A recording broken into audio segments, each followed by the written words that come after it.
Future సేఫ్‌గా ఉండాలంటే ఈ 3 టెక్నాలజీస్‌లో ఏదన్నా ఒకటి నేర్చుకోండి. ఫస్ట్ అండ్ ద ఫార్‌మోస్ట్ మొదటిది ఆర్టిఫిషియల్ ఇంటెలిజెన్స్. ఆర్టిఫిషియల్ ఇంటెలిజెన్స్ అంటే మరేదో కాదు. హ్యూమన్ బీయింగ్ అంటే మనుషులు ఎలా ఆలోచిస్తారో, ఎలా పనులు చేస్తారో కంప్యూటర్‌లతో ఎగ్జాక్ట్‌గా అలా చేయించగలిగితే దాన్ని మనం ఆర్టిఫిషియల్ ఇంటెలిజెన్స్ అని అంటున్నాం.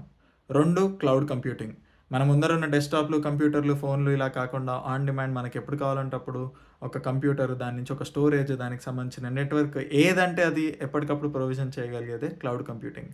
ఏడబ్ల్యూఎస్ కావచ్చు, అజ్యూర్ కావచ్చు, గూగుల్ క్లౌడ్ ఏదైనా పట్టుకొని దాన్ని బాగా నేర్చుకోవచ్చు. మూడోది బ్లాక్ చైన్. బ్లాక్ చైన్ అంటే ఈ బిట్ కాయిన్ ఇవన్నీ వినే ఉంటారు. దానికి సంబంధించిన టెక్నాలజీ అండి. కాకపోతే బ్లాక్ చైన్‌తో అడ్వాంటేజ్ ఏంటి అంటే ఇప్పుడు మనం అకౌంటింగ్ పుస్తకాల్లో రాయడము, ట్రాన్సాక్షన్స్ అన్నీ లెడ్జర్స్ తయారు చేయడం ఉంటాయి కదా! బ్లాక్ చైన్‌లో ఈ లెడ్జర్స్ అన్నీ కూడా డిజిటల్‌గా ఉంటాయి. ప్లస్ ఏది కూడా పాతది ఎరేజ్ చేయడానికి ఉండదు. ప్లస్ ప్రతీదీ ఎప్పుడంటే అప్పుడు వెరిఫై చేయడానికి ఉంటుంది.